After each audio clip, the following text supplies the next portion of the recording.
Good afternoon.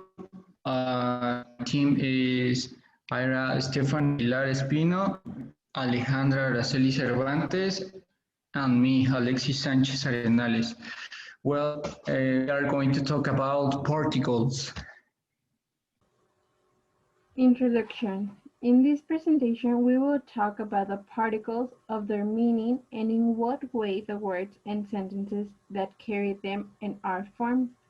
We will also tell you a story that talks about three boys and Christmas. We will give some exercise that have to solve, and finally we will explain the meaning of derivation, comparatives, and superlatives.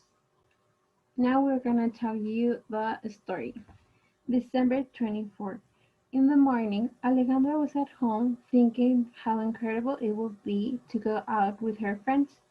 So she invited Alexis and Ida to take a walk to the Zócalo of Cuernavaca because that day they will light the incredible Christmas tree. Ale called them and they accept. They stay to see each other at 10 o'clock at night. When they got there, they went for an ice cream. Ida was very happy. We could see in her face, and Alexei really enjoyed his ice cream. The three had an incredible time. They took pictures and a video together. That night was unforgettable. Finally, Alexis gave each other of them an incredible gift, and they all went at home very happy. Uh, Good afternoon. I am Alexis and I'm going to talk about particles. Well, a word or a part of a word that has a grammatical purpose but often has little or no meaning, or they are parts of the sentence that can be used alone too. For example, I tidied up the room. Up is a particle. Adverbial particles: they are prepositions that are considered part of the verb.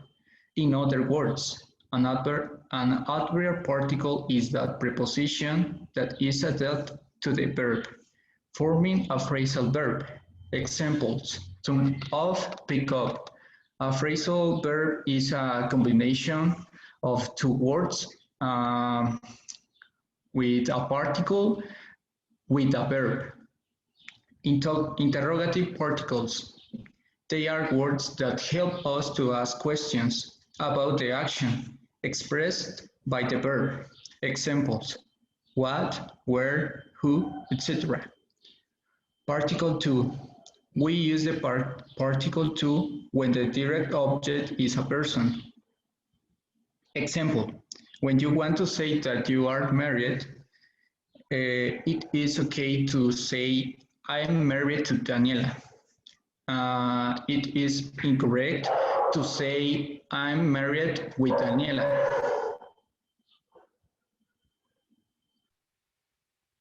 Hi, I am Ira. I'm going to talk about exercise. We have options.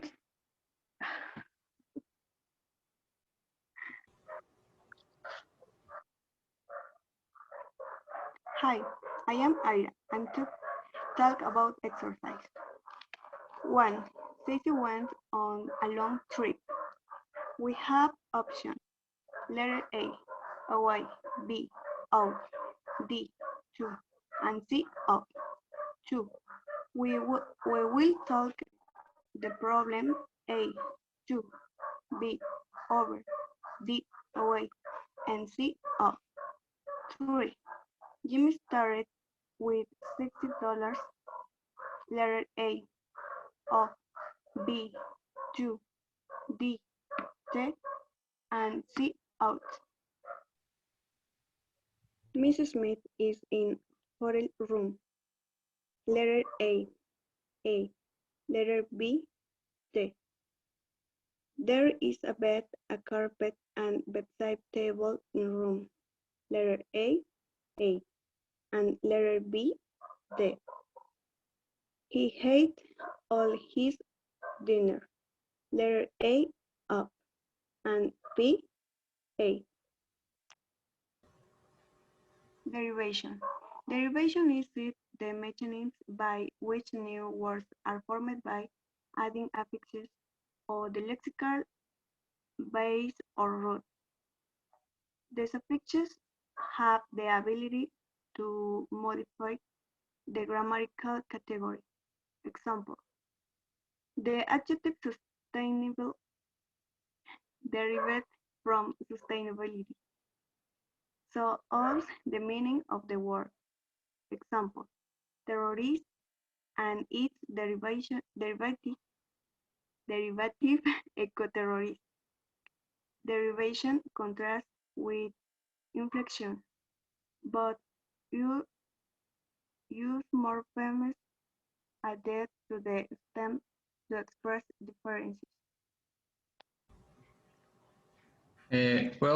Now I'm going to talk about comparatives in English. We use the adjectives in comparative form to describe how one place, person, or thing is different from another. Well, we have short adjectives with one syllable adjectives, for example, small, smaller, clean, cleaner. For example, in a sentence, Maria is cleaner than Felipe. We have adjectives with one syllable ending with consonant, vowel, consonant. For example, big, bigger, hot, hotter. Example, in a sentence, Mexico City is bigger than Puebla. Then we have two-syllable adjectives ending in Y. For example, busy, busier, dirty, dirtier. In a sentence, New York is busier than my hometown. Then we have adjectives and adjectives ending in E. For example, safe, safer. In a sentence, small towns are safer than big cities. And we have comparatives exceptions in English. For example, a few adjectives we will use more even if they have one syllable. For example, fun, more fun. In a sentence, Ricardo is more fun than Carlos. We have a few adjectives can follow both rules. For example, quiet, quiet, or more quiet. Example, my town is quieter than a city. And we have special cases too. For example, good, better, but worse, far, farther, or further. Now I'm going to talk about superlatives. Well, the superlative is used to describe an object that is at the top or bottom of a quality. It is used in a sentence with which we compare a subject with a group of objects. And in English, we have short adjectives. For example, one-syllable adjectives: high, the highest; great, the greatest. In a sentence, we can use the city has the greatest schools. We have adjectives ending with consonant, vowel, consonant. For example, big, the biggest. Example in a sentence. Tokyo is one of the biggest cities in Asia. Then we have two-syllable adjectives ending in Y. For example, busy, the busiest. Example in a sentence, it's the busiest week of the year.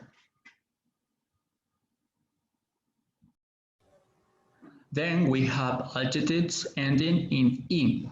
For example, nice, the nicest. Example, in a sentence, we can use these adjectives. This is the nicest restaurant I have ever seen. We have long adjectives. Adjectives not ending in "y". For example, modern, the most modern. Example, Dubai is one of the most modern cities on earth.